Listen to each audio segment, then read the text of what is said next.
Ahoy mates, Julie here, and welcome to Monday's episode of The Boaters TV.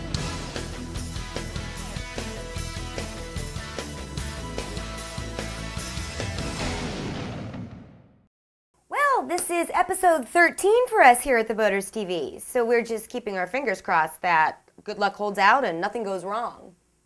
Wait, what happened? Oh, okay. Meanwhile, today's show will look at some other people's unlucky boating experiences. But we will tell you how you can prevent at least one kind of bad luck. So, first up, here's what's splashing about in nautical news. Rick Hagland of the Michigan Chronicle and MLive.com reports that luck is not currently on the side of many Great Lakes harbors.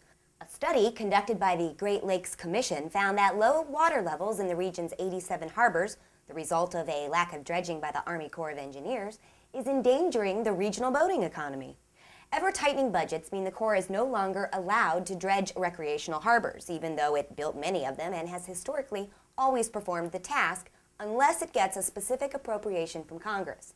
Meanwhile, the natural filling in of silt is causing big problems for boaters, who, also according to the Commission's study, have regularly spent $16 billion a year on buying and using their boats in the 8 Great Lakes states. As Hagland reports, if the channels that connect to Lake Michigan are not dredged and their depths continue to shrink, possibly to the point of being impassable, lakeside communities and marinas will undoubtedly suffer.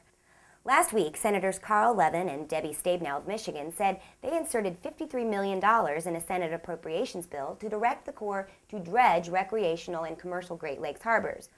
But with the federal government's current budget strains, the bill may have trouble getting passed. In a teleconference last Wednesday, Michigan Lieutenant Governor John Cherry, chairman of the Great Lakes Commission, called for a permanent funding source for dredging the silt and sand that is filling in the harbors. And next up, in yada yada yada, we take a look at one very unlucky mega yacht owner. Back in 2005, as Hurricane Wilma approached and options for shelter ran out, Peter Halmos thought the best chance of saving his 158-foot, $30 million sailing yacht Legacy was to ride out the storm, just as he had ridden out Hurricane Katrina. He was, according to his story, in a hurricane hole within eyesight of the Coast Guard station near Key West. And yet, nature and fate conspired, and the winds of Wilma wound up marooning the vessel right in the middle of the Florida Keys National Marine Sanctuary, where they have now been stranded for the last 2 years. There were over 400 vessels destroyed or grounded in the Keys by Hurricane Wilma, but only Legacy was stuck in these federally protected waters, leaving Halmos with almost no options to free Legacy. In fact, NOAA, the National Oceanic and Atmospheric Administration, has been trying to slap the Palm Beach tycoon with a $22 million fine. Their concern is, of course, the environment and marine life in the area. He has already spent over $1 million trying to move the yacht. There have been several failed attempts, and estimates further repairs at over $16 million. But now, beginning this week, a new plan will be put into action, one to displace and irrigate the seabed, which may finally save Sailing Yacht Legacy and end the 2-year ordeal for Halmos and his crew. We'll wait and see if this time his luck turns around. And now, let us turn to our Did You Know segment. Did you know that it's bad luck to change the name of your boat? Throughout nautical history, sailors have sworn the unluckiest ships are those that have defied the sea gods and changed their names. According to legend, each and every vessel is recorded by name in the Ledger of the Deep and is known personally to Poseidon, or Neptune, the god of the sea. Therefore, if you decide to change the name of your boat, the first thing you must do is to purge its name from Poseidon's ledger, else incur the wrath of those deities that rule the elements. Well, whether you find your dream boat with a less than palatable name, or you've fallen out with your vessel's namesake, well-known author and sailor John-Vigor has crafted a denaming-renaming ceremony. Vigor's interdenominational boat denaming ceremony is one of many in Vigor's book, How to Rename Your Boat, and 19 other useful ceremonies, superstitions, prayers, rituals, and curses. Available from paracay.com. That's www.paracay.com.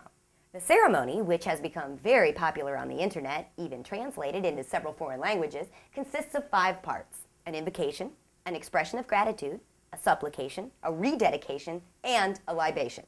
All in all, according to Vigor, the 2 things to watch out for in the denaming-renaming process: 1, don't use cheap champagne, and plain old sparkling wine ain't gonna cut it. 2, do not, under any circumstances, carry aboard any item bearing your boat's new name until the purging and renaming ceremonies have been completed. And finally today, here's something, just for the whole of it. My regular viewers may recall that in our firecracker of a 4th of July episode, we announced that DiscoverBoating.com was conducting an online poll, inviting Americans to cast their vote for their favorite spot to check out 4th of July fireworks from aboard a boat. Here on The Boaters TV, we told you the top 10 nominees. Well, last Friday, the 2007 Best Viewed from a Boat Fireworks Display winning city was announced, and for the 2nd year in a row, Milwaukee, Wisconsin took the prize. On July 3rd, thousands gathered on Milwaukee's Lake Michigan shoreline aboard hundreds of boats to watch the U.S. Bank fireworks show. Let's just keep those Great Lakes harbors dredged so they can continue to do it on the water. And that about wraps it up for another episode of The Boaters TV. Join us back here on Wednesday, and until then, a safe and happy boating to you all. Take care.